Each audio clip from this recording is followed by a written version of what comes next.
their own laptop in wherever they are. So maybe some in campus, some in their home. Okay. I think they will come into the Zoom later. They usually come right in the times. Okay, yes.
Professor Jean, This is the time. Can I open it? Yes, you can. Yes, thank you.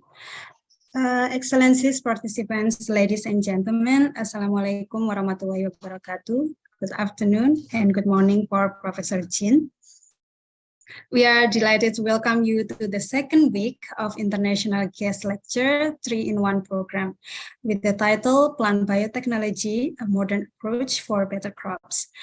Let me introduce myself. My name is Azerika Utama Arifin and I will be MC and moderator for today's lecture. Selamat siang, selamat datang di International Guest Lecture 3-in-1 program yang bertemakan Plant Biotechnology, a Modern Approach for Better Crops. Perkenalkan, nama saya Azerika Utama Arifin, saya bertugas sebagai MC dan moderator untuk kuliah tamu hari ini.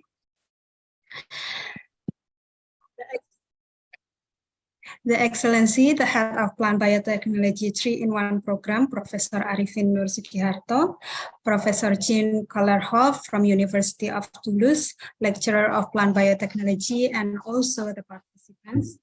Thank you very much for your coming on International Guest Lecture 3-in-1 program. Last week, we have learned about genomic organizations in eukaryotic and prokaryotic. And today, Professor Jean Kallerhoff will be sharing with us her expert opinion on gene cloning. For a reminder, she will also give lecture in this program in 22 and 24 of November 2022. Terima kasih kami sampaikan kepada Profesor Jean Kallerhoff, Bapak Ibu dosen Fakultas Pertanian, dan juga para peserta yang telah mengikuti International Guest Lecture 3-in-1 program. Pada minggu lalu, kita telah mendengarkan penjelasan Profesor Jean mengenai organisasi bahan genetik dalam genom eukariot dan prokariot. Dan hari ini, beliau akan menyampaikan materi mengenai ekspresi gen cloning. Profesor Jean Kallerhoff juga akan memberikan materi kuliah tamu pada tanggal 22 dan 24 November 2022. Without further ado, ladies and gentlemen, please welcome Professor Jean Kallerhoff. Thank you, Azeri, for this very nice introduction. Good morning to you all, respected professors and dear students. I hope that you could go over the first lecture during this week, and because today we're going to speak about gene cloning and we will need elements of the first lecture for you to understand. Right. Okay, so why did your professors want you to experience what gene cloning is? This is, to our opinion, the technology that is giving us better tools to improve and to develop new methods and new products that can be used in different areas.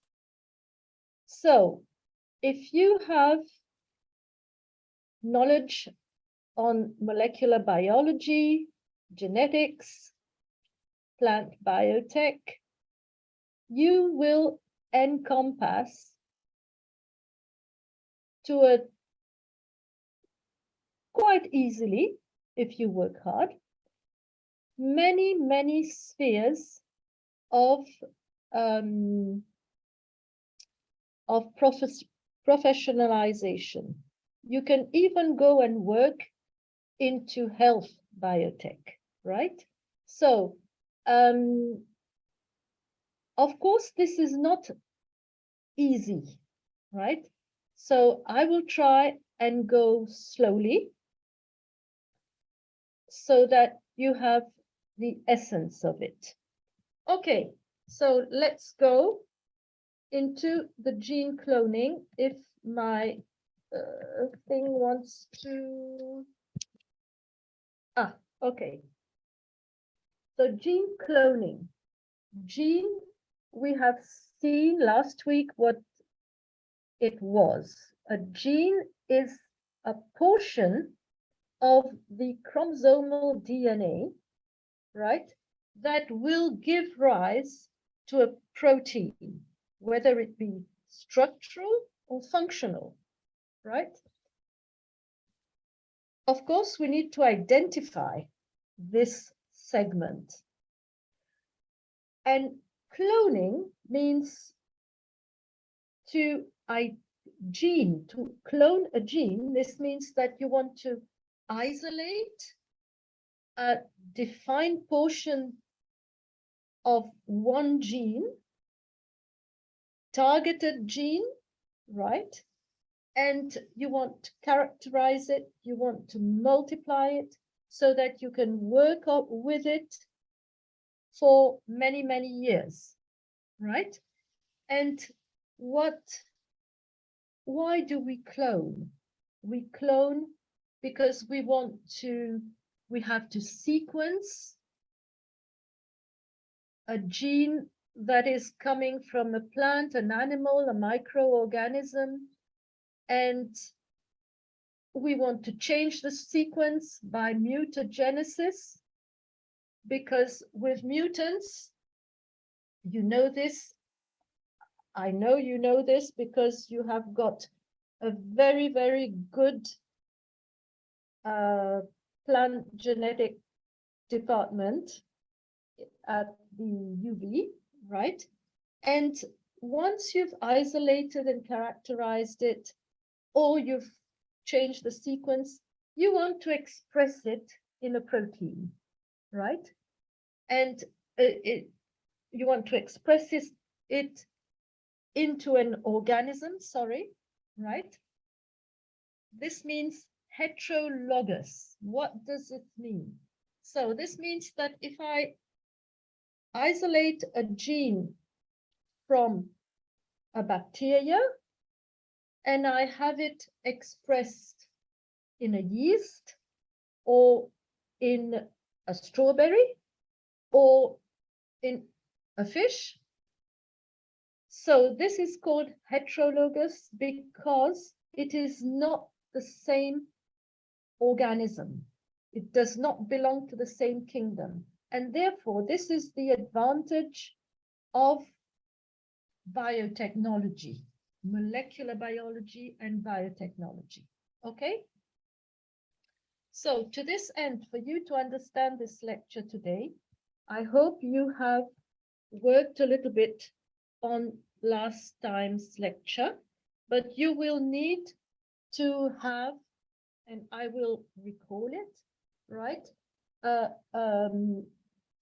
Good memory of gene organization and expression in prokaryotes and eukaryotes. These, I've given you these in the next slide. So you can see that prokaryotic chromosomes and eukaryotic chromosomes are very, very different. Okay, so all this entangling thing, right? This is the DNA that is held up by a central protein. And in these wires, right, you have got thousands of genes, okay? And you can see that it is loose in the cell. This is for a unicellular organism, a bacteria. And if you compare it to a eukaryotic chromosome, this is much more complex. This is the metaphasic chromosome, the chromosome that it is at its condensed level.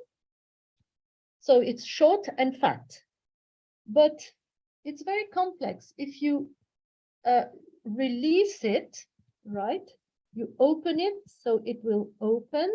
And the more you open, the more you will increase the length up to you get to the DNA double helix. And this is where the genes are located, right?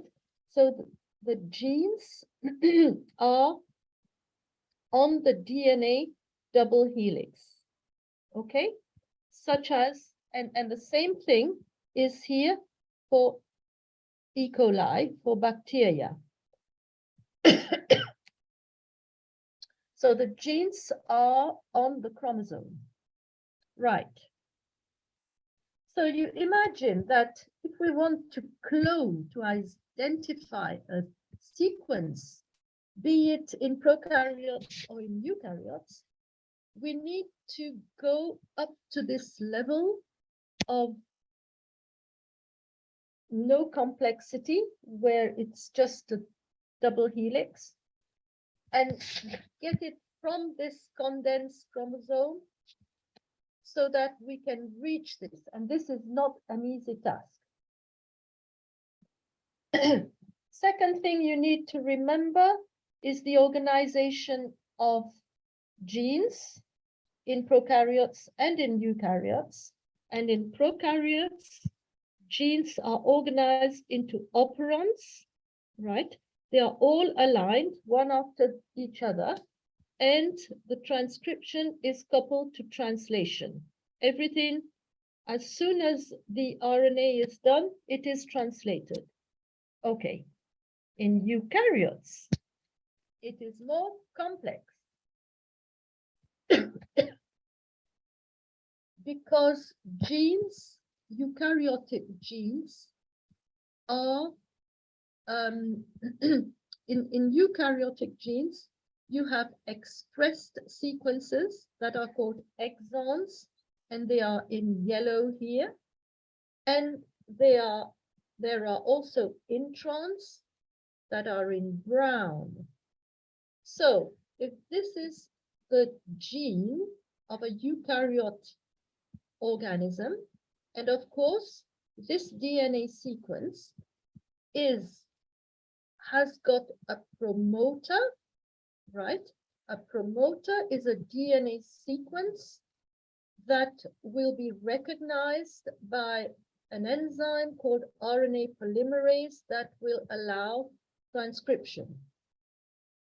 So that's the green light. Everything starts here. And when it reaches a terminator sequence, red light, right, then it stops. So therefore, this DNA sequence will be transformed into a messenger RNA that will be called pre-messenger RNA. because it contains exons and introns. And this is where there is this big difference with respect to prokaryotic genes. Eukaryotes can eliminate these introns that are non-coding sequences by a mechanism called intron splicing.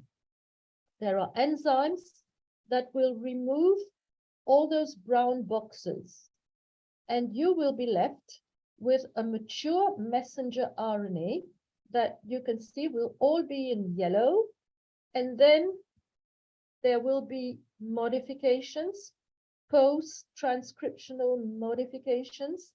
There will be a protein called CAP, and that will be at the beginning, at the 5' end, and there will be a stop sequence. So once this is formed, it will be exported to the cytoplasm, where it will be able to be translated into a protein.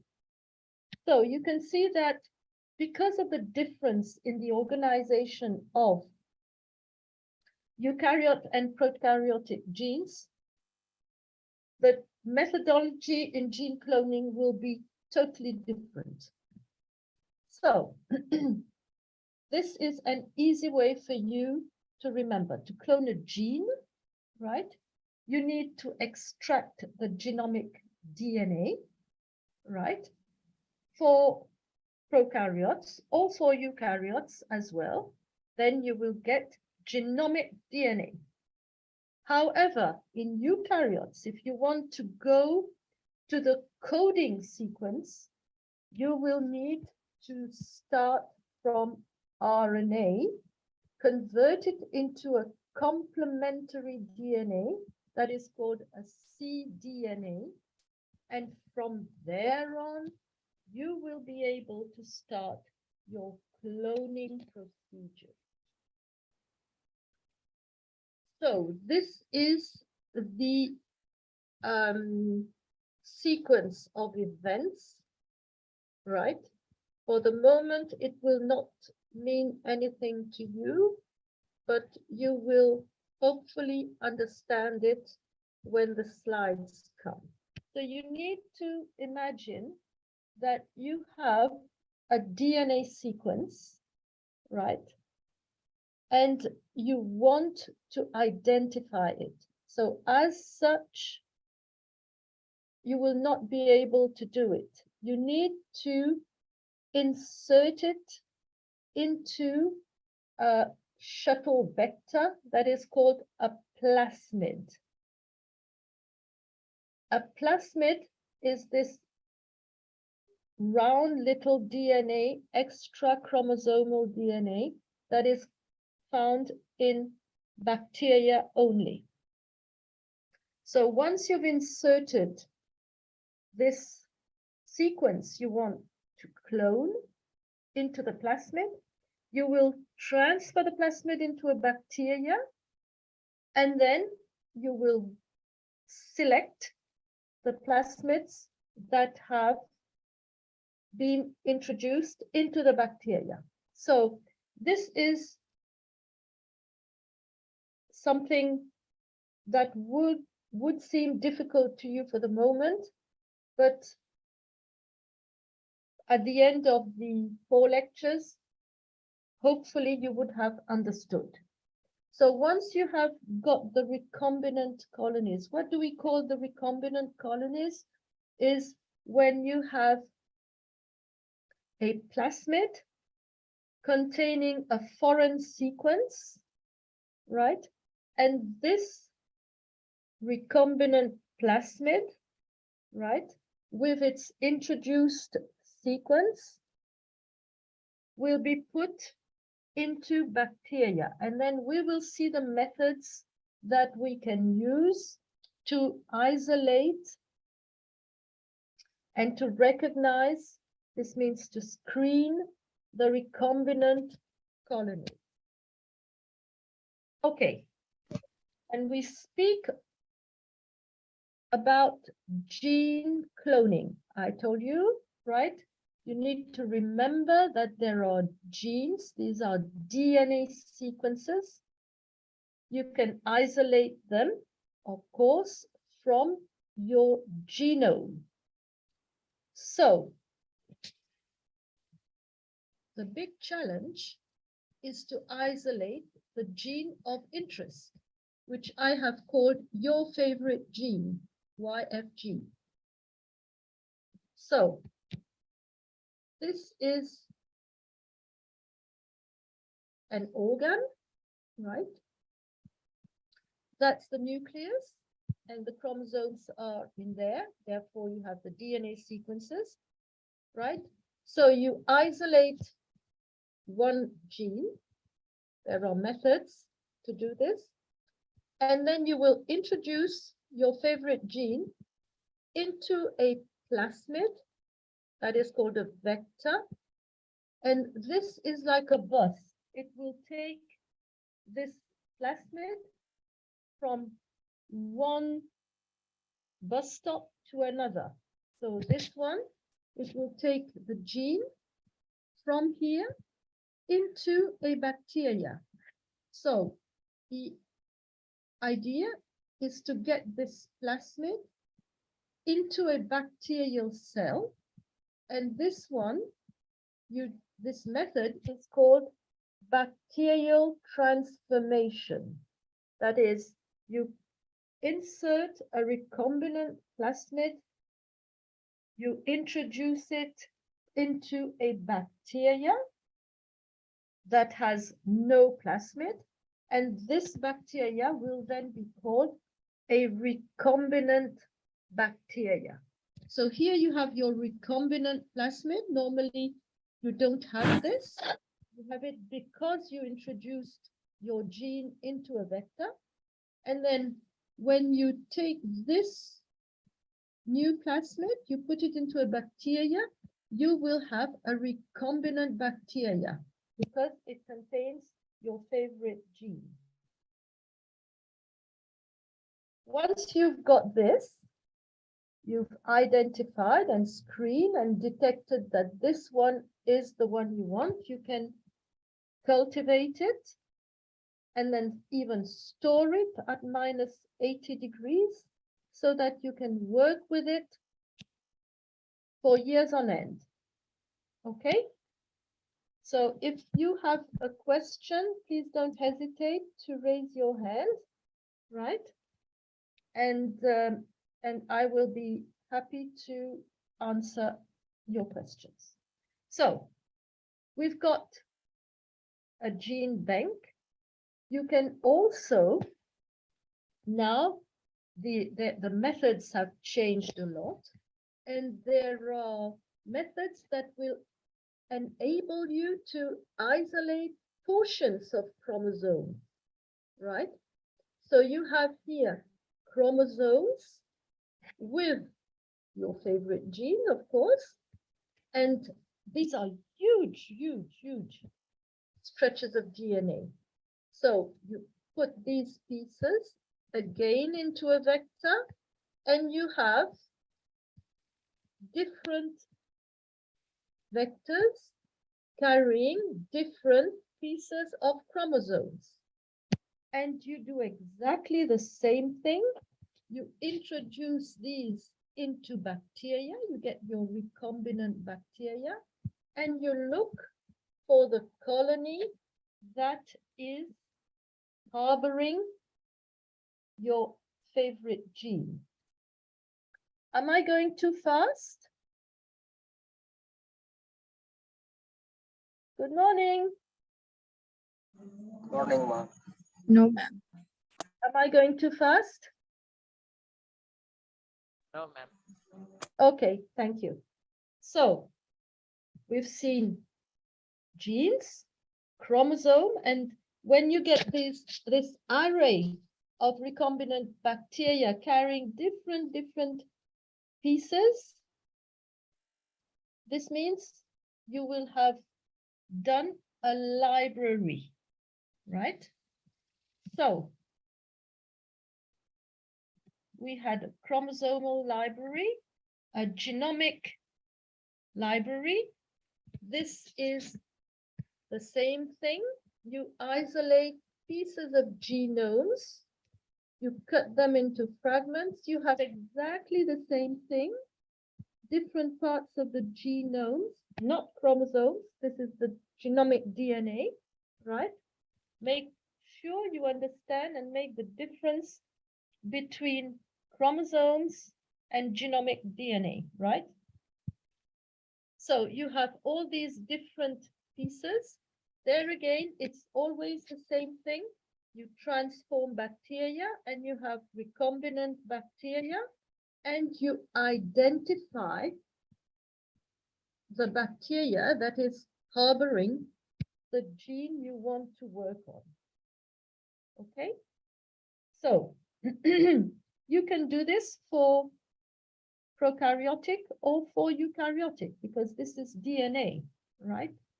But for eukaryotes, right, if you want to access the gene sequence, that is the coding sequence, the sequence that will give rise to the protein. Don't forget that in eukaryotes, you have got this complicated thing called introns that are scattered within a eukaryotic gene.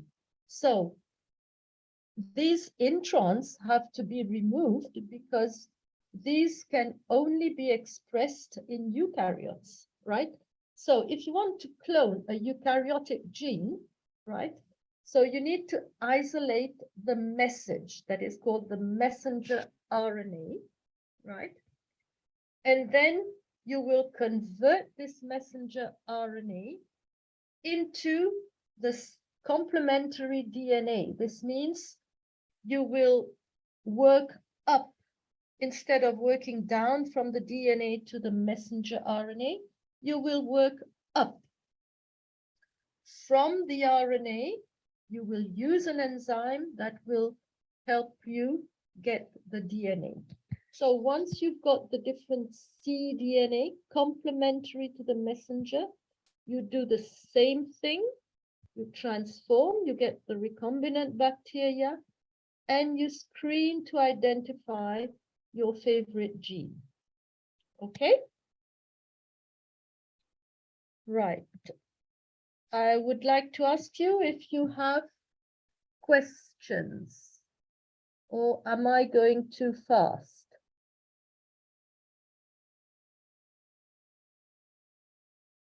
Azeri, do you think I'm going too fast? I don't think so. Okay, good. Right. But my dear students, if you feel you haven't, you're getting stuck, then please don't hesitate to raise your hand or to go through Mrs. Azeri as the moderator. And she will Angada. Yes, ma'am. I'm so sorry. I just talking about what I understand material is like before from the I don't know what it's name from the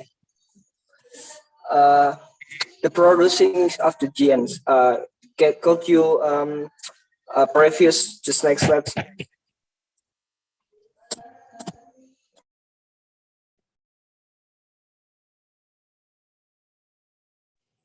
I can't hear you. Yeah, please next one games. No, one? previous again. One slide again. Yeah. From it. No, that's too far. At the next slide, ma'am. This one? No. Next. Yes. This organization of eukaryotes. Yes, so far. I'm sorry. This so far because I understand and I dove about my understanding. I'm so scared if I cannot understand it. Can you maybe giving me a fast review, and then you can next slide and next slide. Thanks, ma'am. What did you not understand? Uh, I cannot maybe some statement from you. I need to translate again in my Google Translate, and I need to understanding with the second time again, and I cannot understand it clearly. But if you bother from my sentence, it's okay. It's okay. You can next with the next slide. Okay, Thanks, ma'am. I'll go over it again.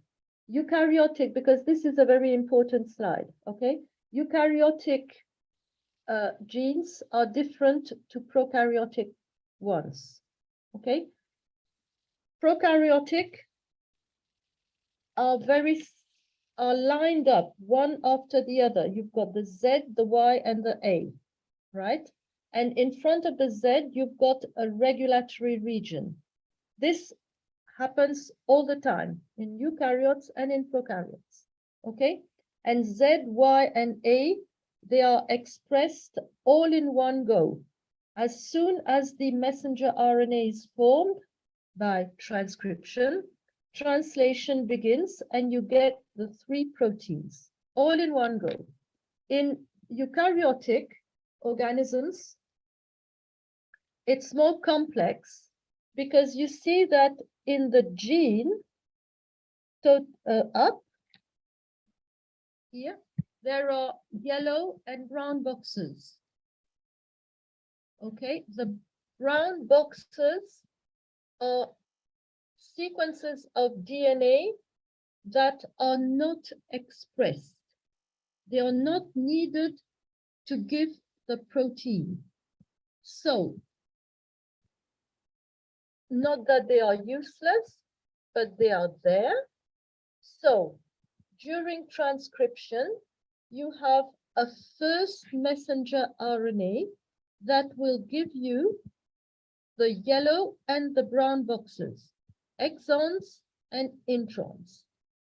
And because these introns are not necessary, they will be removed by enzymes, okay? Special enzymes, never mind the name for you. And after removal of the brown boxes, all these exons will come together and link themselves. And this will represent the final structure of the messenger RNA that is exported into the cytoplasm where it can be translated. Okay, so is this clearer now? It's clear, ma'am. Thanks. Okay. So this is only in higher organisms, in eukaryote organisms. Right. So for gene cloning, that is the DNA, right? You extract the DNA, you put it into a vector, you put this recombinant plasmid into bacteria, and then you cultivate it. And it's always the same thing, be it with genes, with portions of chromosomes, or with portions, big portions of DNA, right? So when you have different portions of DNA into different plasmids, these are called libraries, okay? Because they represent an array of the representation of your genome, right? Of the DNA that is in the cell. Now, when we go to the eukaryotic cDNA library, because we have introns, we cannot clone them because they need to be removed to get the messenger RNA. So this time we will take the organism, the explant, the organ. We will first isolate the messenger RNAs from the cytoplasm, and we will convert them into a cDNA copy. And these pieces of cDNA will be introduced into a vector that is called a plasmid, and it is always the same mechanism. You transform bacteria.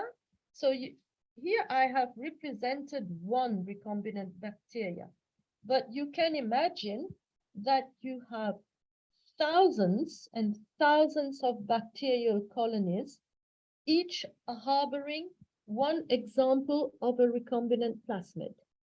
And the difficult challenge is to identify the ones you want. This we're going to see next time.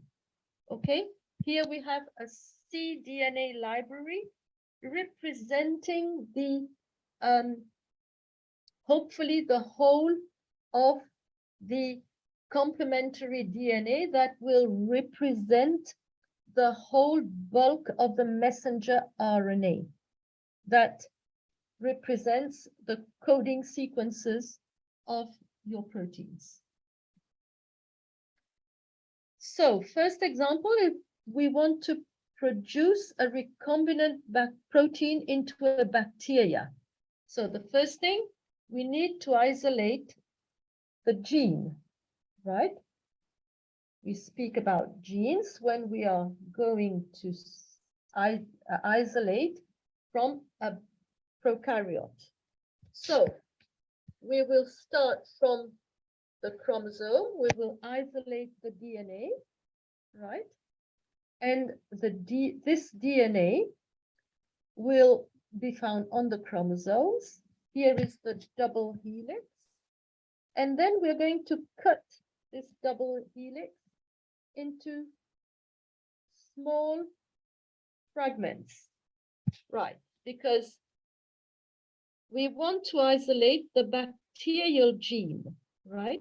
So we want to isolate these genes, each one of them, and they are on the chromosomal DNA, right?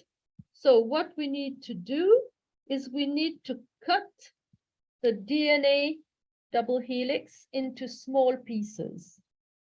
So we will use, that's the chromosomal DNA.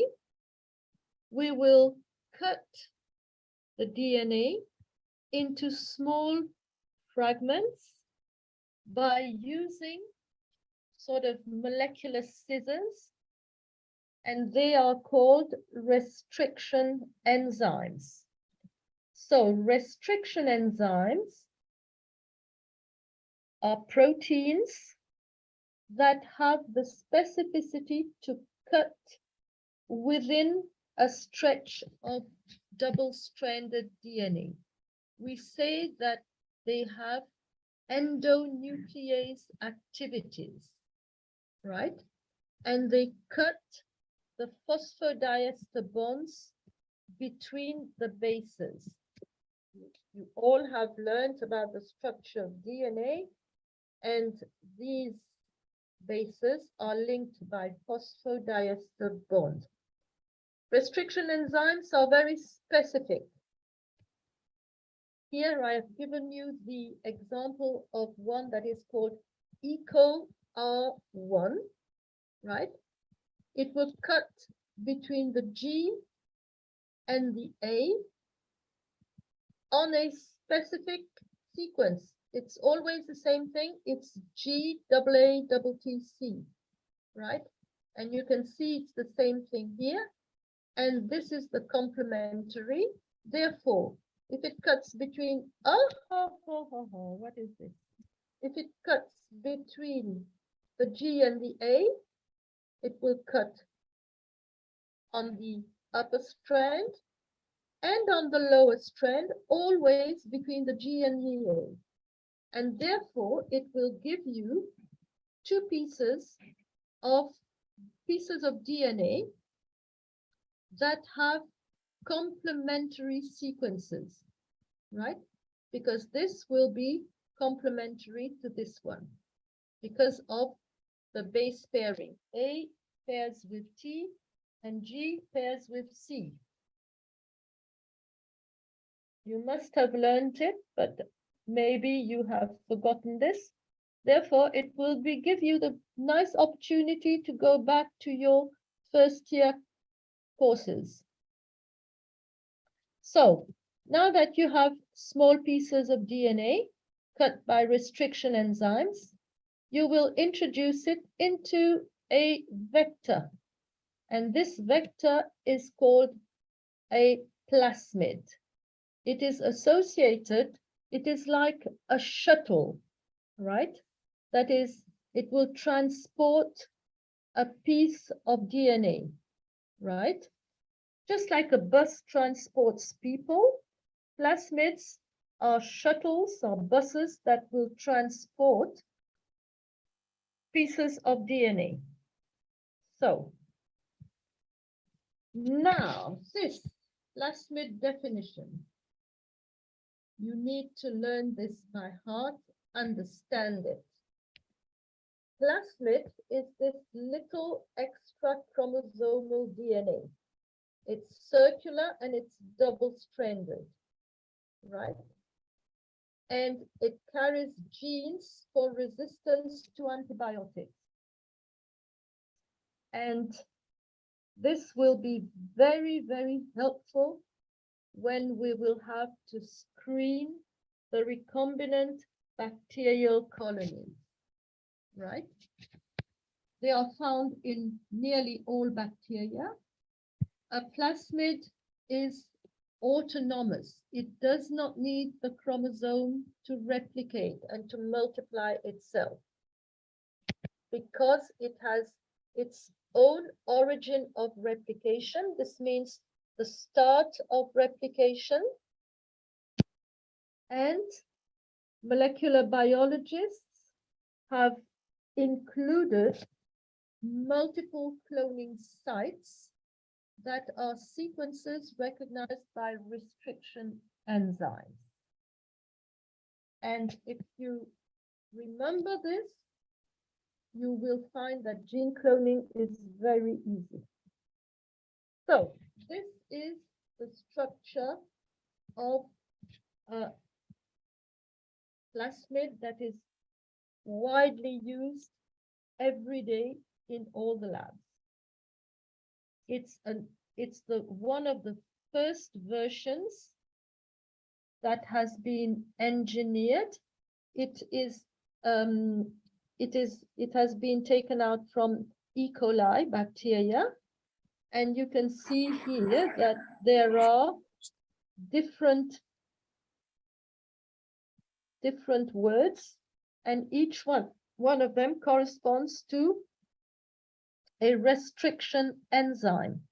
And so in this one, you have about 10 or 12 restriction enzymes.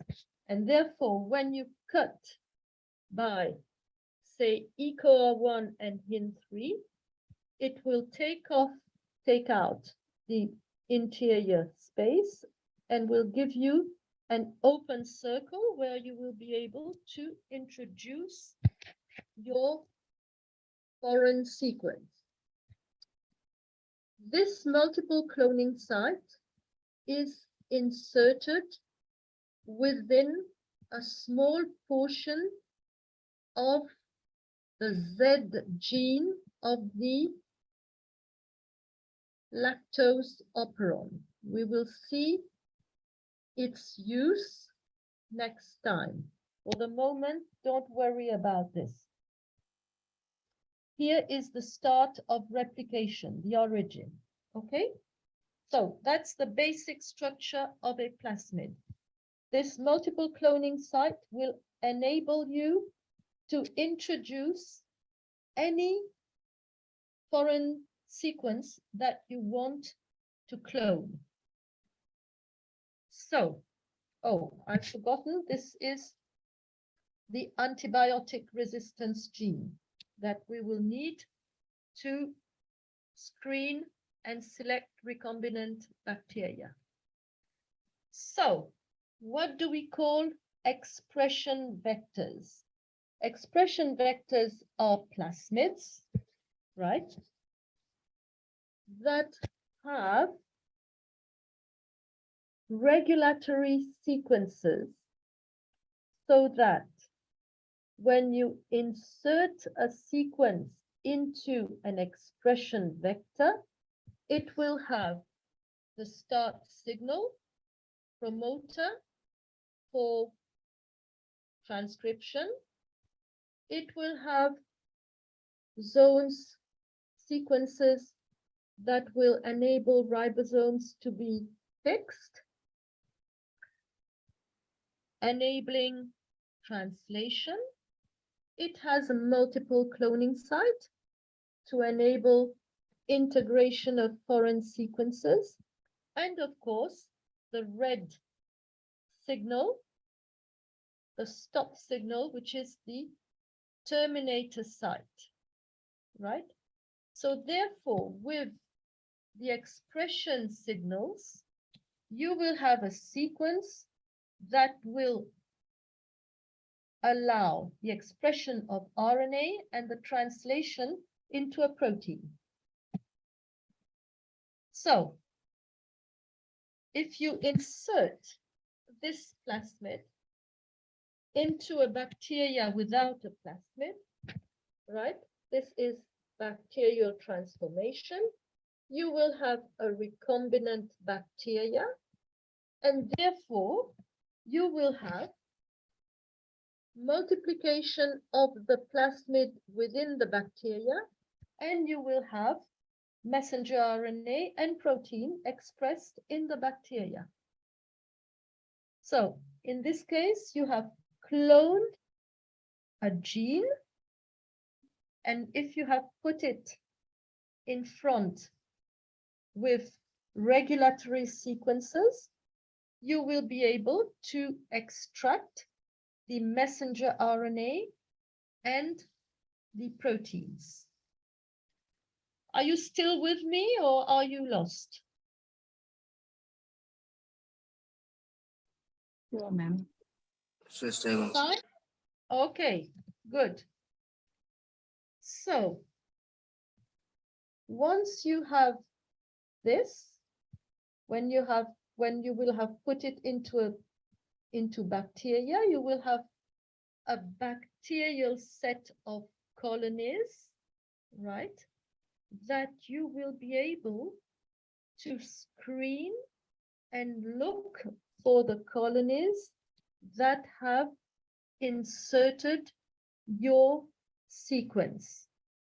Once you have this, you can cultivate it, and you've nearly won half of the battle, right? And this can keep a student busy for at least 1 year or 2 years. So hopefully, I keep repeating myself because I know that this is a tricky part of the lecture, and students have a little bit of, they get mixed up. So this is your plasmid DNA. You open it with a restriction enzyme. You insert, that is, you put this DNA fragment with promoter and terminator with regulatory sequences, and you insert it in the open plasmid, and you use enzymes that will allow the sticking of both ends. These enzymes are called ligases, and here you will have a recombinant plasmid. And this recombinant plasmid, you will insert it into bacteria, and you will have your bacterial colonies with different recombinated plasmids. So good. Now we will go to see how we clone eukaryotic genes. This is tricky because of these introns. You see, that's how it is in the DNA, genomic DNA, and this is what gives you the messenger. So, if you want to express a eukaryotic sequence, you cannot use this because of these introns. These introns cannot be removed in a bacterial cell. So you need to work with the messenger RNA. Right, for a eukaryotic gene, you need to isolate this messenger RNA by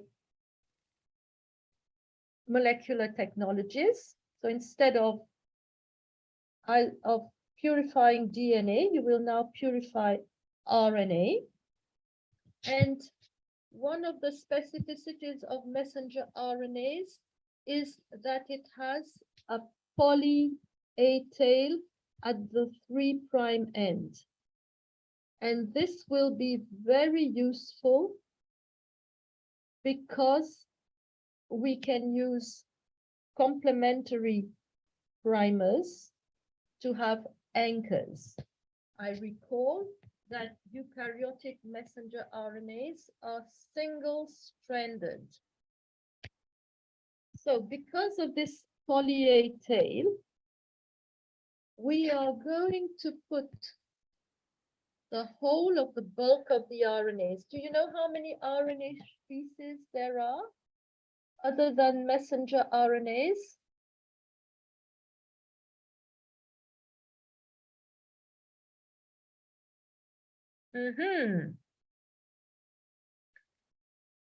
Can anybody tell me what other RNAs are present in a cell?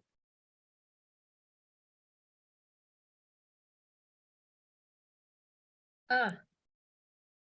Translate the question. Sorry? I will translate the question to the students. Yes, yes.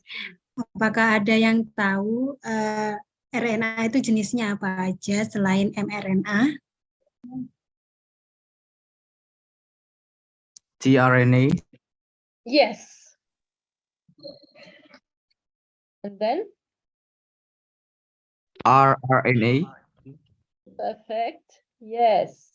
These are the 3 main classes of RNA, but then you have different small RNAs, right? But we will not be, this will be for next year or the year after, okay? So, and messenger RNAs form the minority because they represent the gene sequences that will give rise to proteins, right? The most abundant is the ribosomal RNA because they are needed for translation. So because RNA, messenger RNAs are polyadenylated, we are going to use an affinity column to trap the messenger RNAs. And in this column, we will have little balls, right? And we have grafted on them poly-DT, sorry, I forgot the D here, deoxythymidine, right? So, because we want to have a hybrid, the poly-A tail will hybridize, will get trapped to the poly-T, right? And it will stick here. And all the others will be eluted and removed. So you will be left only with messenger RNAs that will be eluted when you would have washed all the ribosomal RNAs and the transfer RNAs. So this is the scheme. This is what the RNA looks like. It's a single-stranded. It's got a 5' end, a cap, and a poly-A tail. And here we will add, once we would add the poly-DT, we will add a reverse transcriptase enzyme. This enzyme has got the specificity of converting RNA into DNA sequences. This means that it will copy A into T and C into G, right? With the deoxy, of course. So the reverse transcriptase, right, will make a single-stranded DNA copy that will correspond to the messenger RNA. Okay, so that's the complementary to the messenger RNA. And afterwards, you destroy the RNA by using an enzyme called RNase. It will take out the RNA specifically, right? So you will be left with a single stranded DNA that is complementary to the initial RNA sequence. And afterwards, well, you will add a DNA polymerase, right? That will copy the DNA sequence, right? And you will have your double-stranded DNA, and this is what we call the cDNA, because it has a complementary copy to the messenger RNA. And of course, in this complementary DNA, you don't have exons, you don't have introns. That's the that's the advantage. Okay. So once you have got this double-stranded DNA, you will be able to insert it into the expression vector, and the game will be start all over again. You put it into a plasmid, you cultivate it, and then you select and you screen for the plasmids in your for the right bacteria harboring the good plasmid. Okay, this is a little bit more difficult for you. Azeri, can you sort of translate? Yes. Because this is this one. Do you think they have done it before? Yes. Ah, okay. If they have done it before, then fine. No, they never do this synthesis of DNA from Okay, so maybe you can translate it. Okay. Ya, ini pada slide ini menunjukkan bagaimana cara membuat cDNA atau complementary DNA dari messenger RNA atau mRNA. Jadi pertama kalian isolasi si RNA dari tanaman atau dari tanaman atau dari manapun. Kemudian RNA itu kan bisa di komplementari. Komplementari itu contohnya T jadi A, seperti itu, atau G jadi C. Nah, komplementerinya itulah yang menjadi DNA. Jadi kalau RNA itu tidak ada T tapi adanya U, jadi dibalik. Seperti itu. Itu menggunakan teknik apa itu? Tadi sudah dijelaskan apa belum? Isolasi RNA. No. To make the cDNA, which technique you usually use this ones? Are you talking to me? Yes, please explain some more that how to, I mean, which technique that usually use to make cDNA or complementary DNA. Yes, okay.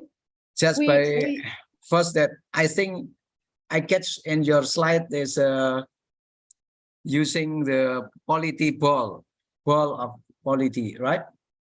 Yes. Some Because it's of them is use bacteriophage. Is it right?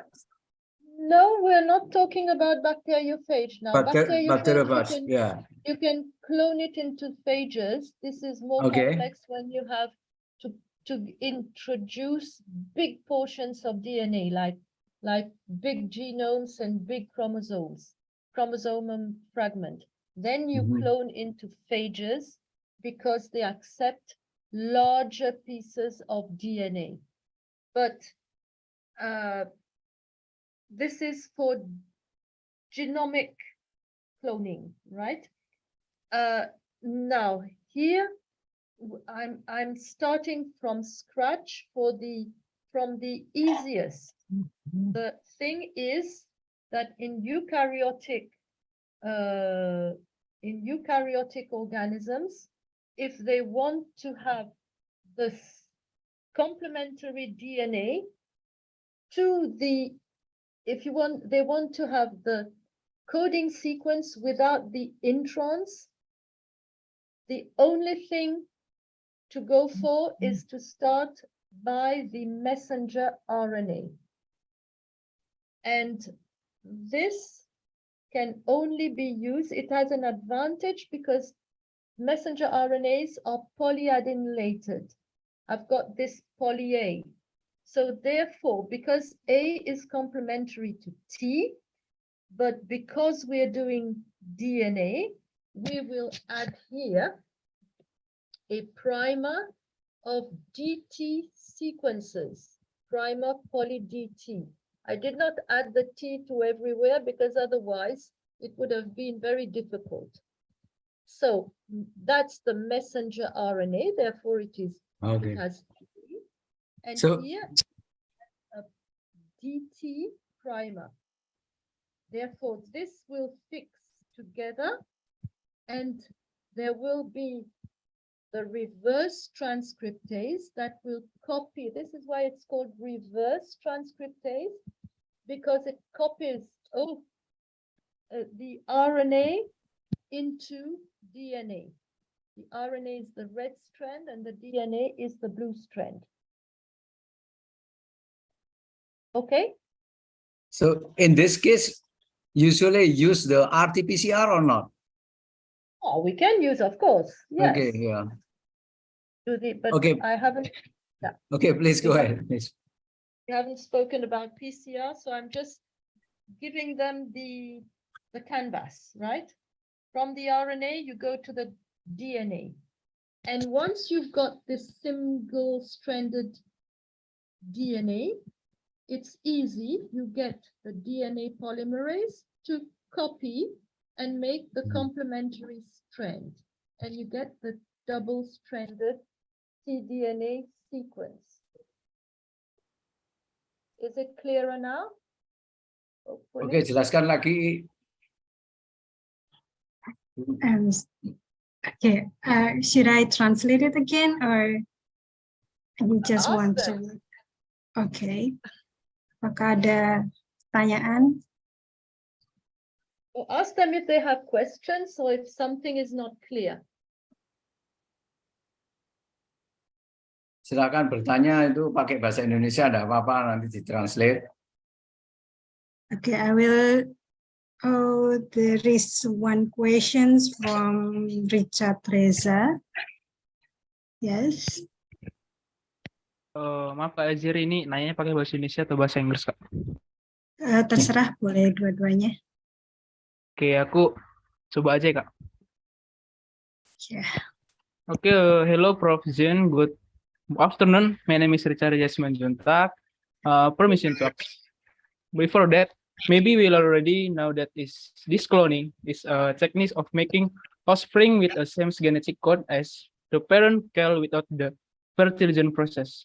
So my question here is, can this cloning technique be used as a way to overcome the problem of rare animals such as red panda or other animals? Mungkin translate-nya, apakah teknik cloning ini dapat mengatasi masalah hewan langka seperti panda merah yang terjadi sekarang? Thank you, Mr. Jen. Thank you, Professor. Thank you, Azeri. I think I need Okay. your translation. Okay, so he is asking if this technique can be used for nowadays problems like the extinctions of red panda. Extinction of the panda. Yes. Yeah. Can we use this technique for that case? Well, if we want to save pandas, right, we will have to use other techniques, that is, try and find male and female pandas and have them mate and keep them secure in a closed environment, right? And then we ask them, encourage them to have babies, right, in the natural way. And then we will increase the stock. But here, this will not be applied to save animal life or to increase the number of animals that are on the way to extinction or that are threatened. Okay, because this is something that is minute. It is very, very small, right? But pandas, they are big. Okay, did I answer your question?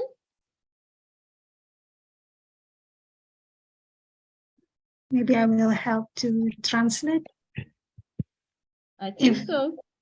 Ya, untuk metode ini tidak bisa digunakan untuk cloning hewan karena karena untuk cloning hewan itu DNA-nya itu panjang besar.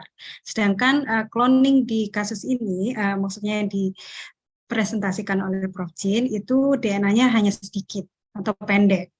Jadi tekniknya beda. Seperti itu. Yang ini hanya untuk cloning suatu gen. Kalau gen itu kan cuma sedikit ya, sedangkan DNA hewan itu ada banyak jutaan pasang kasa. Apakah menjawab? Oh, ya, makasih Kak Azeri. Thank you, Prof. Jane. Sorry if my question is a little different from the others because I'm a little curious about it. Thank you, Prof. Thank you, Kak Azeri. You do well. Thank you for your question. There are 5 who raised their hands. There is a question from Giovanni Vivianta, please. Go ahead. Okay, Mrs. From this complementary DNA, I want to ask about the from plants from tropical fruit plants, any other tropical plants, but like orange, like fruits, like some fruits like orange, like apple, something like that.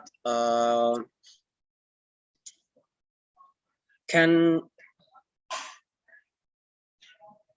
plants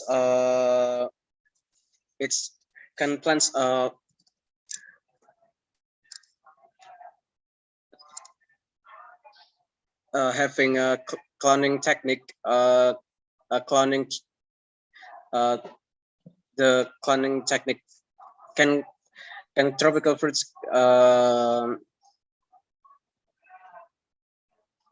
I Can think the- I understand your question. cloning technique? Because, yes, there is a confusion on words now, right? Because we also clone plants, right? When we do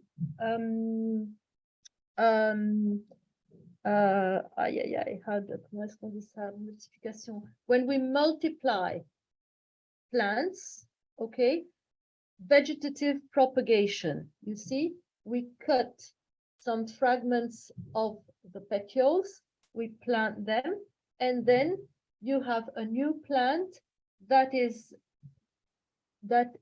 arises from the development of axillary buds. So from one plant, you can have 10, 15, or 20 plants. We say that we have cloned the plants, right? We have increased the stock, okay? This is not the same cloning technology. If you want to clone a gene sequence, say you have one variety of apple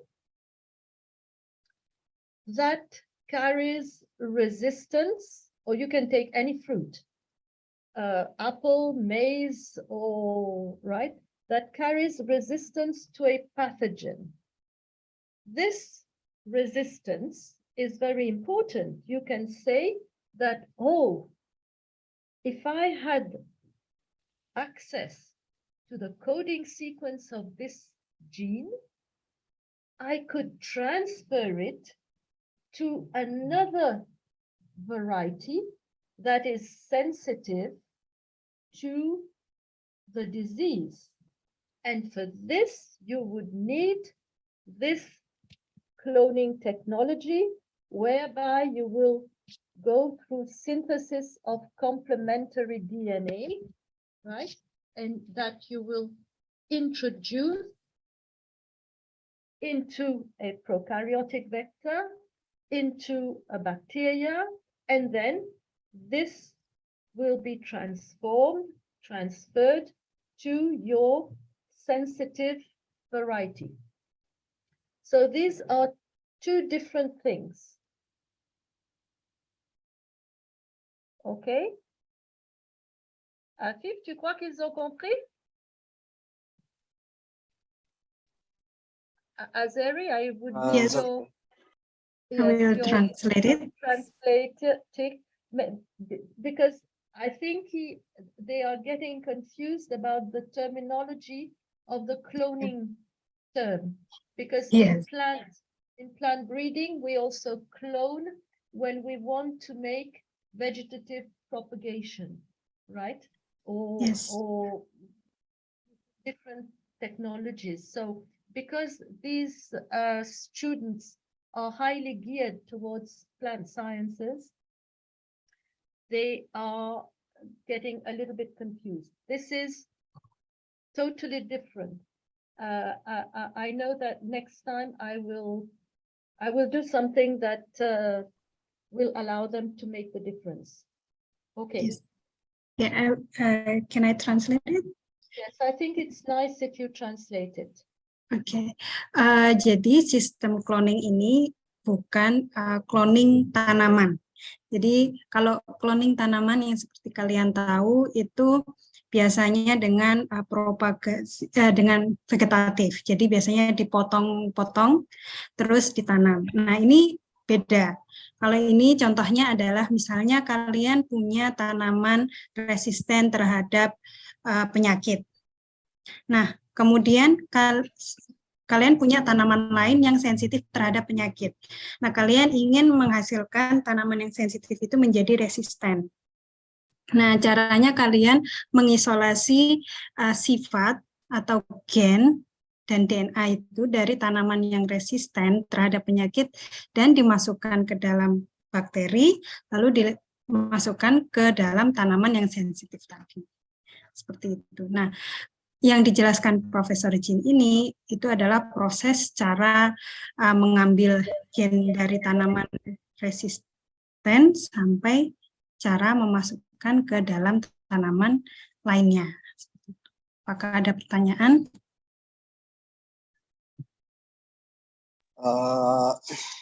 Any question again about the DNA from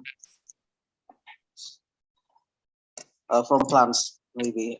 So I want to ask again about some DNA about sequence for DNA. So, Mrs. How can change the microorganism of the RNA about plants? Okay, thanks. Okay, I understood that you want to change the DNA of plants. Is that it? Boleh dijelaskan bahasa Indonesianya gimana? Apakah DNA tersebut bisa dari tanaman itu bisa menyuplai atau menggantikan ke tanaman yang baru seperti itu? Oh, Yang baru maksudnya? Dari tanaman lama, apakah bisa mengganti ke tanaman baru? Ya, seperti itu. So his question is, can the DNA from the resistant plants replace the DNA from the new plant? In this case, is the sensitive one. Of course, but it's not going to do it just miraculously by just like that. We will have to extract the gene, and this is what the essence of this course is to show you, to show the students that if we isolate a bank of cDNA, one colony may hopefully have the gene sequence to the resistance gene. And once we have got it, we can transfer it into plants and test for the functionality. But this will be in another part of your lecture at some later stage. Is that it, Azeri and Afif? Or Arifin? Plant gene transformation is not included for the moment. Pak Arifin atau Pak Afif, genetic transformation itu tidak masuk ke dalam 3-in-1 program ini?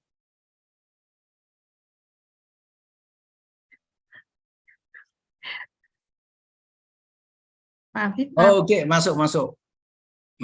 Ya, Pak Arifin yang minggu lalu menyampaikan di pasca itu, Pak Arifin dijelaskan di S2. Ya masuk, tapi di pembukaan aja fungsinya ini. Hanya dasarnya aja gitu, maksudnya tidak detail, Bu Azeri. Yeah. So the genetic transformations in this in this 3-in-1 program is only the introductions. So we are not going to just knowledge and the basics. Yes, because they have to be patient. They have to learn easy things first, right? Yes. And then it will increase. Yes. But they are hungry for get into all these extravagant things. So students, you need to have a little patience.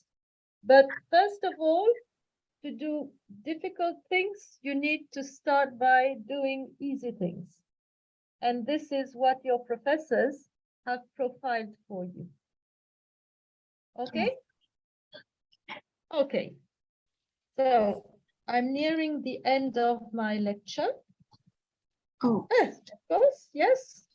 It is just in due time, so we still have time for questions. So the essence of the course is to show you that if you want to express a prokaryotic gene into a prokaryote, first of all, you will need prokaryotic regulatory signals.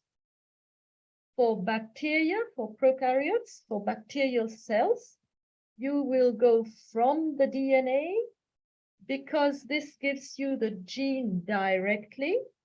You can introduce it directly into another bacteria, and transcription being coupled to translation, you will get the RNA and the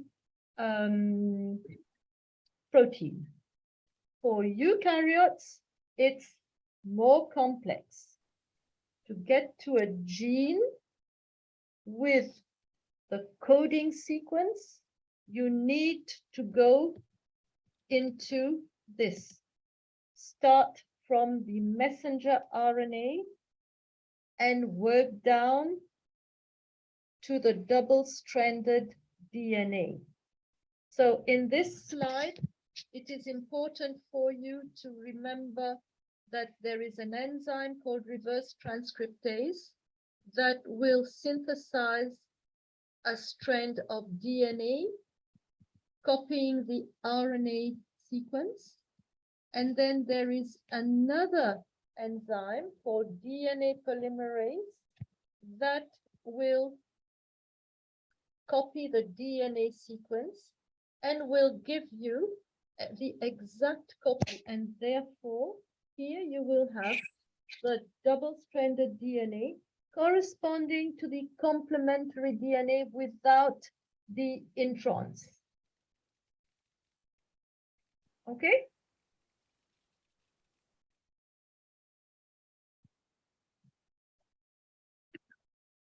okay, Prof. Chin, there is 10 minutes left. Do you want to Yes. have another questions or can we stop here? No, we can have, well, the floor is open for questions. This is why I always leave 5 or 10 minutes for them, because this is a little bit difficult. Yes. So I think one more questions from Arin Kurota. Okay. Thank you, ma'am, for the opportunity. My question is to previous slide that there is a statement that the plasmid will be in the host compatible bacteria. And then I'm curious about when we insert material in the bacterial plasmid, is there a condition where the plasmid is not receptors that is from outside of the bacteria body? Maybe I will asking in the bahasa also.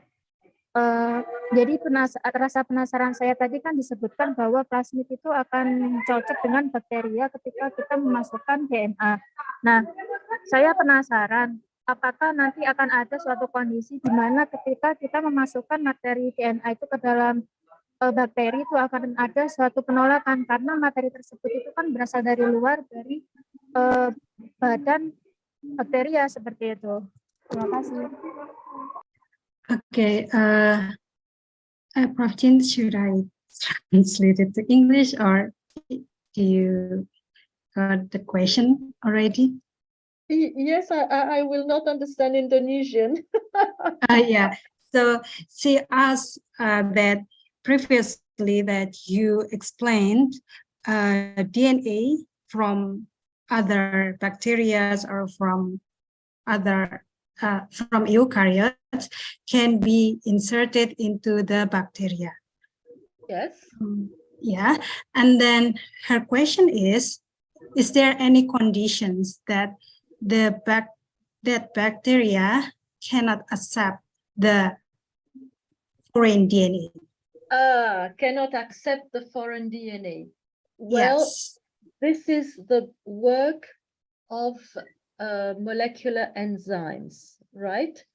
It will, provided that we have chosen the restriction enzymes very carefully between the plasmid and the foreign sequence and made them have complementary ends. We call them sticky ends.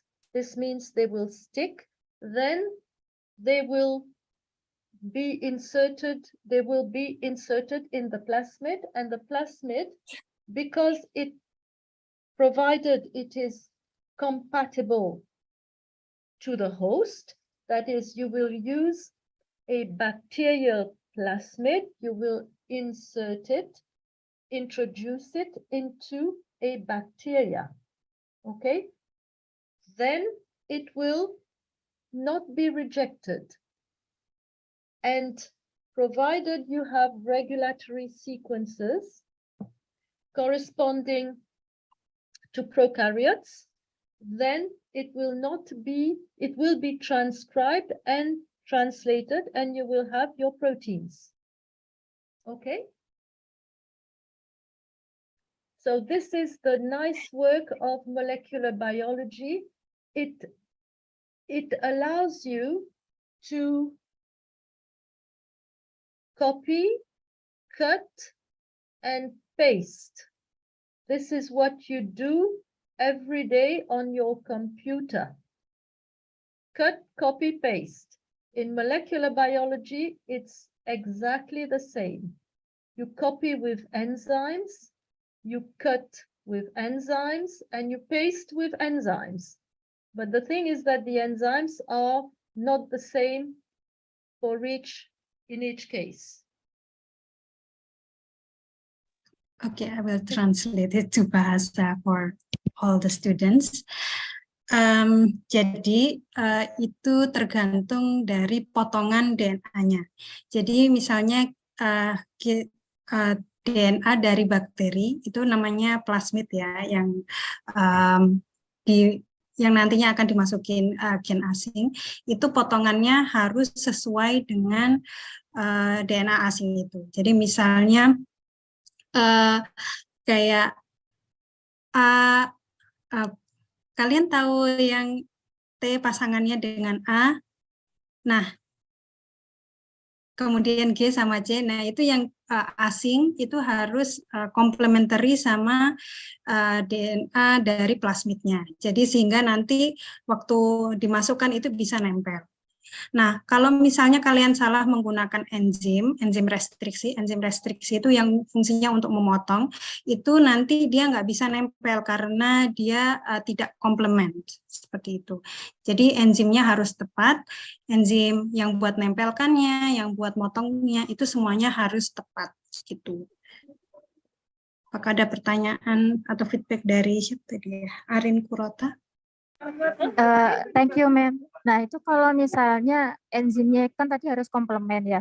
Kalau misalnya itu ternyata nggak komplement, apa ada efeknya ke bakterinya seperti itu? Tidak bisa nempel sih, bukan. Oh, berarti bakterinya tetap aman gitu, tetap hidup begitu, ma'am? Ya, ya. Oke, terima kasih. Yes, she clear, she understand the answer. Thank you, Prof. Good. But I'm happy. Thank you very much, students, for asking the questions and being so interactive, right? It's not easy for either of us, for me to transfer the message that I need to transfer, that your professors asked me to do, because I don't see you, and I know you cannot put on your video because the debit will decrease, right? But and for you to have the lecture remotely, it's also very difficult. So this is why I deliberately stopped the course prepared my slides so that we have 10 or 15 minutes for the questions. But thank you very much. And hopefully that this will encourage you to raise questions again. But I do encourage you to revise these 2 lectures, because we are going to use them, right? Next time we are going to work on detection technologies. That is, how can you identify the bacterial colonies that are harboring, that have your foreign sequence, right? Because you have millions, you have hundreds and hundreds of bacterial colonies when you are cloning, but you need to get those, only those that have your gene of interest. And for this, we have molecular tools that allow very rapidly to detect these bacterial colonies. Afif and Arifin, this is what you requested from me for the next lectures. Yes, all right.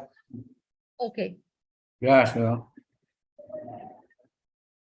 If you think that there is something else, if I need to emphasize on something else, then please think about it, because I have 2 more lectures. So, but the 3rd one is going to be a little bit complex. Yeah, for the moment, I think it's you give us inlines that we requested before based on the syllabus. Jean. Ok, super, Afif, super. Super. Je suis très contente. Hey, très bien. Bravo. Arifin understands French? No. Only me, Ah. only both of us. Okay. But Okay. I'm not so clear from here because my speaker quality is not so good. It's not good. Okay. Yeah. Okay. Yes. But And so students, you hopefully you won't see me for sure, but hopefully you can sort out, try and see if you can get scholarships from the embassy, because you cannot come here if you don't have scholarships. Yeah. Hopefully. Okay. Thank you very much, all of you. oh, thank you very much. Okay. Because the time is up, I'm sorry for all the participants who raised hands but cannot deliver the questions. Thank you, Professor Jean Kallerhoff, and the participants who has been actively joined in this discussion sessions. Ladies and gentlemen, we had productive and inspiring time together, and this lecture about to come to a very end. I hope you have found the lecture on these 3-in-1 programs are informative.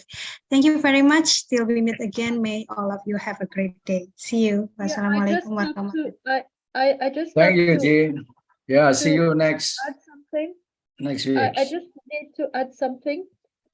Next time, instead of they can write the questions, okay? Then if I see it, then I can insert it within the lecture. Okay. Untuk minggu depan dimohon menuliskan pertanyaannya di chat saja, biar Prof Jean bisa langsung menjelaskannya di lecture. Terima kasih. Okay. Thank you. Thank you very much. Bye-bye. See you, Jean. Thank you, Bye-bye. ma'am. Au revoir. Mrs. Jim. Au revoir. Merci, madame. Ah, avec plaisir. Alors, Thank you, ma'am. Thank you, ma'am. thank you. Bye-bye. Thank you, ma'am. Bye. Bye. Réunion.